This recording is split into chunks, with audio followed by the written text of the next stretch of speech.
नमस्कार, prime time exclusive Mumbai special में आपका स्वागत है। आपके साथ मैं हूं सऊद मोहम्मद खालिद। जी हां, एंटीलिया अ सीक्रेट गेम, और आज इस बुलेटिन में होगा इस सीक्रेट गेम के हर पहलू का पर्दाफाश।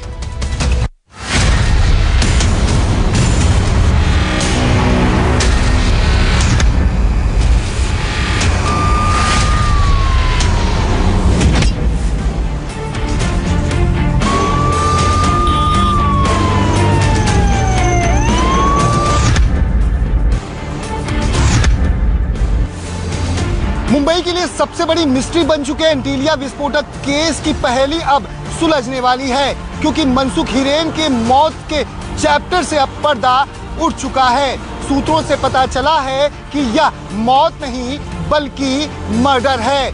यहां तक कि इस केस में शामिल सभी के चेहरे अब बेनकाब हो गए हैं। कब, कहां, कितने लोगों ने मिलकर इसकी स्क्रिप्ट लिखी, न्यूज़ 24 आज उनके चेहरे से नकाब उठाएगा।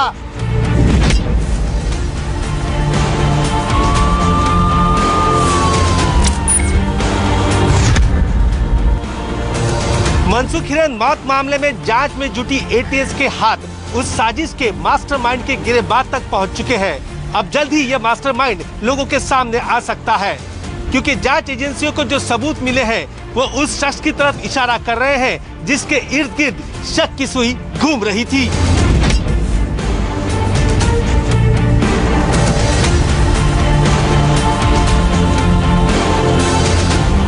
एटीएस की जांच में बहुत बड़ा खुलासा हुआ है। मनसुख हिरेन इस पूरे साजिश में सिर्फ एक मोहरा निकला। उसे कठपुतली की तरह उंगलियों पर नचाया गया, जब चाहे जैसे चाहे उसका इस्तेमाल किया गया। 15 सिम कार्ड और एक व्हाट्सएप चैट ने इस पूरे साजिश से पर्दा उठा दिया है।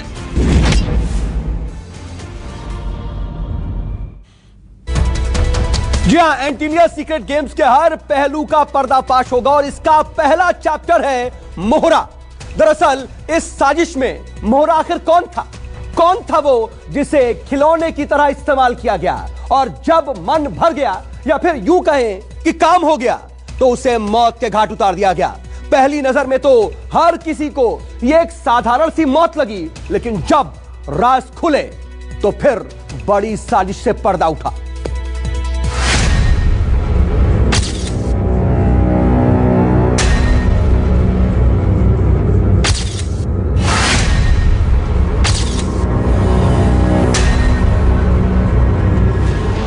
एंटीलिया अ सीक्रेट गेम्स का राज अब खुलने वाला है। मुंबई की सबसे बड़ी मिस्ट्री से पर्दा उठने ही वाला है। मनसुख से लेकर फाजे तक साजिश में हर किरदार की भूमिका डिकोड होने वाली है। मनसुख हिरेन को क्यों मारा गया? क्या मनसुख हिरेन सिर्फ एक मोहरा था? मनसुख किसके इशारे पर काम कर रहा था? मनसुख की मौत का एंटीलिया कनेक्शन क्या है? अब इन सब सवालों का जवाब मिल गया है। एंटीलिया के मिस्ट्री के मोहरे और मास्टरमाइंड दोनों से पर्दा उठ गया है। मनसुख की मौत से जुड़ा वो राज बेपर्दा हो चुका है, जिससे मनसुख की मौत नहीं बल्कि मर्डर वाली थ्योरी पर मुहर लगा दी है, वो भी पूरी प्लानिंग और होमवर्क के साथ। न्यूज़ 24 को सूत्रों से जो एक्सक्लूसिव जानकारी मिली है उसके मुताबिक 2 मार्च को मनसुख की हत्या की साजिश रची गई। साजिश के लिए होमवर्क कहां किया गया? जब आप ये सुनेंगे तो चौंक उठेंगे। हत्या की साजिश पुलिस मुख्यालय की 4 दीवारी के भीतर रची गई। इसके लिए जो मीटिंग हुई उसमें मुंबई पुलिस के निलंबित अधिकारी सचिन वाजे के साथ 2 और लोग भी मौजूद थे। हालांकि ये 2 लोग कौन थे ये अब तक साफ नहीं हुआ है। इस पूरे हत्याकांड को 1-2 नहीं बल्कि 11 से ज्यादा लोगों ने मिलकर अंजाम दिया। केस में एटीएस ने जिस विनायक शिंदे नाम के पुलिस कांस्टेबल रहे शख्स को पकड़ा, उसके सामने ही मनसुख को मौत के घाट उतारा गया। जब मौका वारदात पर मर्डर को अंजाम दिया गया, 3 बाकी लोग कार से बैठकर मौत का ये पूरा मंजर देख रहे थे। न्यूज़ 24 को सूत्रों से मिली इस एक्सक्लूसिव जानकारी में ये सब बातें निकलकर सामने आई हैं।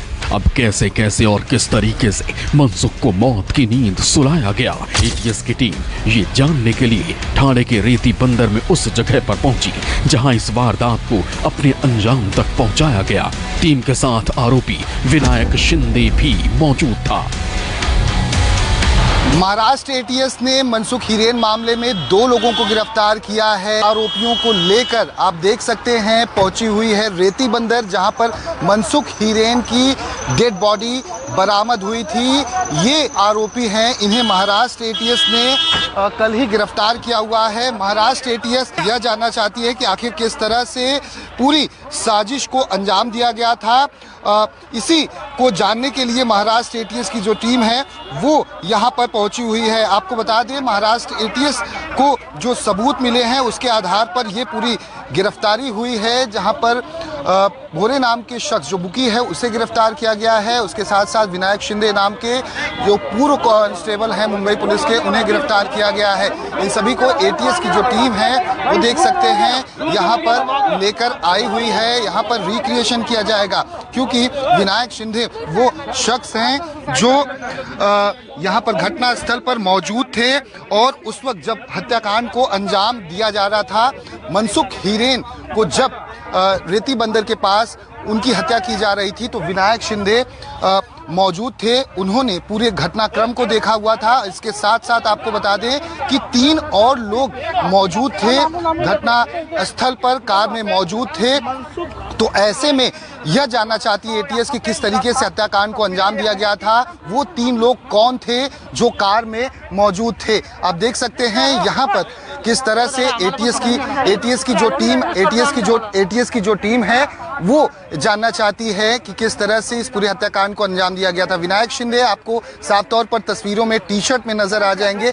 हरे रंग का टी-शर्ट पहना हुआ है और यहाँ पर ये एटीएस के अधिकारी जानना चाहते हैं कि किस तरह से इस पूरे हत्याकांड को अंजाम दिया गया। विनायक शिंदे के बारे में ये जो हमें जानकारी मिली हुई है कि विनायक शिंदे घटनास्थल पर मौजूद थे जब इस पूरी घटना को अंजाम दिया गया था। इसके साथ साथ 3 अधिकारी और मौजूद थे। विनायक शिंदे तस्वीरों में साफ तौर पर देखे जा सकते हैं। एटीएस के जो अधिकारी हैं इनसे लगातार पूछताछ कर रहे हैं। घटनास्थल पर जायजा लिया जा रहा है कि किस तरह से वो 3 लोग कौन थे जो घटनास्थल पर मौजूद थे, क्योंकि जो एटीएस के द्वारा जो जांच में सामने आया है कि 11 से ज़्यादा लोग मनसुख हिरेन की हत्याकांड में शामिल हैं। ऐसे में यहाँ पर एटीएस की जो टीम है वो देख सकते हैं कि 3 गाड़ियों में भरकर यहाँ पर पहुंची हुई है। एटीएस के अधिकारी विनायक शिंदे को लेकर पहुंचे हुए हैं। विनायक शिंदे बहुत ही महत्वपूर्ण कड़ी हैं इस पूरे हत्याकांड की।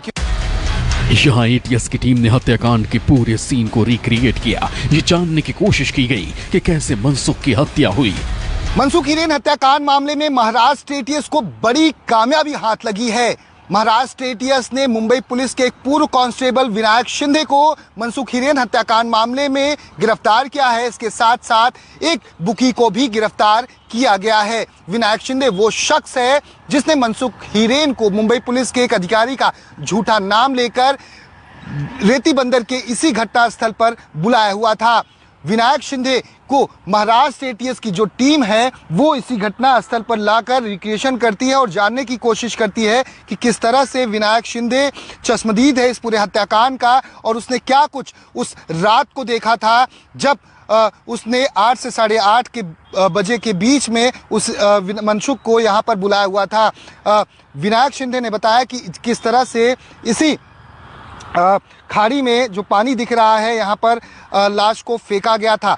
ऐसे में यह जानने की कोशिश एटीएस के द्वारा लगातार की जा रही है। इसके साथ साथ आपको बता दें कि विनायक शिंदे को इससे पहले यहाँ पर लाने से पहले सचिन वाजे के घर पर ले जाकर वहाँ पर जांच की गई। इसके साथ साथ उसके कलवा स्थित घर पर भी ले जाकर जांच की गई।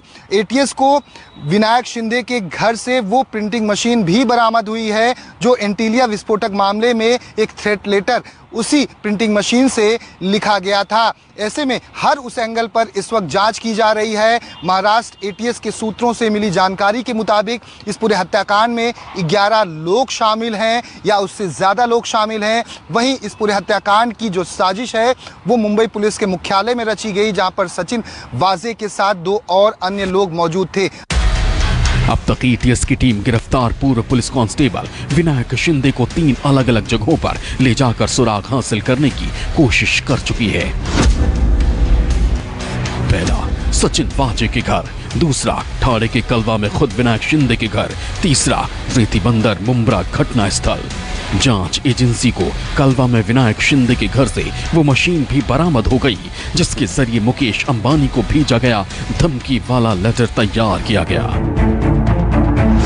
एक तरफ मनसुख की मौत की तस्वीर साफ हुई तो एंटीलिया की पहेली भी सुलझती दिख रही है। सूत्रों के मुताबिक 16 फरवरी से 20 फरवरी तक सचिन वाजे कुल 4 दिन मुंबई के एक बड़े होटल में रुके।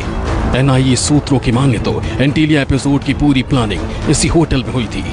एनआईए ने होटल का सीसीटीवी अपने कब्जे में लिया है। 16 फरवरी को वाजे इनोवा कार से होटल आते हैं जबकि 20 फरवरी को लैंड क्रूजर पराडो कार से होटल से निकल जाते हैं। होटल में रुकने के लिए फेक आईडी का इस्तेमाल किया गया। फेक आइडेंटिटी कार्ड पर सचिन वाजे ने फोटो तो अपनी ही रखी लेकिन नाम किसी और का लिखवाया था। एनआईए को होटल में वाजे 2 बैग ले जाते हुए दिखे थे। एनआईए सूत्रों के मुताबिक एक बैग में भारी मात्रा में कैश था। इसके अलावा एनआईए को 2 और गाड़ियों की तलाश है। साफ है अब ये मिस्ट्री सुलझने के कगार पर है। आगे हम आपको दिखाने वाले हैं केस में खुल जा सिमसिम की थ्योरी क्या है। दीपक दुबे, मुंबई, न्यूज़ 24। YouTube पर न्यूज़ 24 का परिवार अब 1 करोड़ का हो गया है। इस प्यार और भरोसे के लिए आपका तहे दिल से शुक्रिया। चाहे टीवी हो या सोशल मीडिया, हमारा वादा है हम यूं ही निष्पक्ष होकर पत्रकारिता का धर्म निभाते रहेंगे। यूं ही दिन रात आपके लिए सच्ची खबरें लाते रहेंगे। हम निष्पक्षता बनाए रखेंगे। बस आप अपना भरोसा बनाए रखिए और अपना साथ बनाए रखिए। एक बार फिर 1 करोड़ सब्सक्राइबर के लिए धन्यवाद। न्यूज़ 24 निष्पक्ष खबरें।